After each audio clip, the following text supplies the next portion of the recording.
أعوذ بالله من الشيطان الرجيم.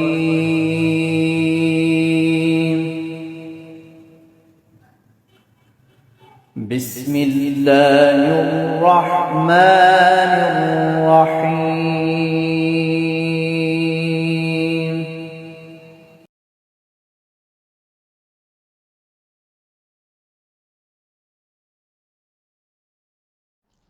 نحمده ونصلي على رسوله الكريم اما بعد فاعوذ باللہ من الشیطان الرجیم بسم اللہ الرحمن الرحیم.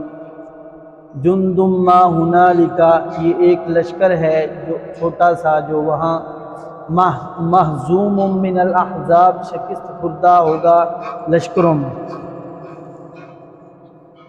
اللہ رب العالمین اس سے پیچھے والی آیہ مبارکہ میں کفار مکہ، قریش مکہ کے بارے میں بتلا رہے تھے کہ جو اس بات سے چڑھتے تھے کہ اللہ کے پیغمبر علیہ السلام محمد صلی اللہ علیہ وسلم کو اللہ تعالیٰ نے اپنا نبی بنایا ہے، تو چونکہ نبی ہم میں سے یا کوئی چودھری ٹائپ کا بندہ ہونا چاہیے تھا، تو اللہ تعالیٰ نے فرمایا کہ یہ تو اللہ کا اختیار ہے، جسے چاہے جب چاہے جیسا چاہے بنا دے.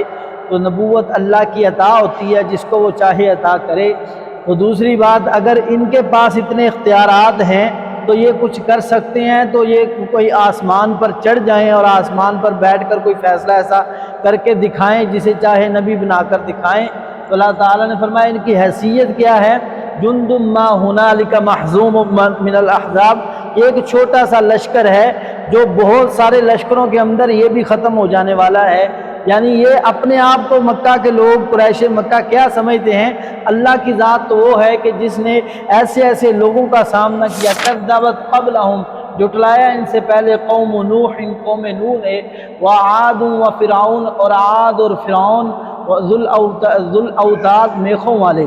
یعنی اللہ تعالیٰ نے فرمایا کہ اس سے پہلے جو اتنی بڑی قومیں آئی تھیں، قوم نوح تھی اور قوم فرعون تھی اور قوم عاد تھی، اور وہ میخوں والے، میخوں سے مراد بعض مفسرین نے لیا ہے انہوں نے اپنے محلات میخوں جیسے بنائے ہوئے تھے، اتنے مضبوط اپنے گھر بنائے ہوئے تھے کہ وہ سمجھتے تھے کہ ہمیں کوئی مٹا نہیں سکتا. تو اللہ نے تو ان کو ختم کر دیا ہے. یہ قریش مکہ، کفار مکہ کیا چیز ہے؟ وَثَمُودٌ وَقَوْمٌ لوط، اور قوم سمود اور قوم لوط، وَأَصْحَابُ الْأَيْكَةِ، اور ایکا وادی والے، اور اولئک الاحزاب، یہ لشکر ہیں. یعنی یہ جو پیچھے جتنی بھی قومیں گزری ہیں یہ سارے کے سارے بہت بڑے بڑے لشکر تھے. اللہ نے ان سب کو ختم کر دیا ہے.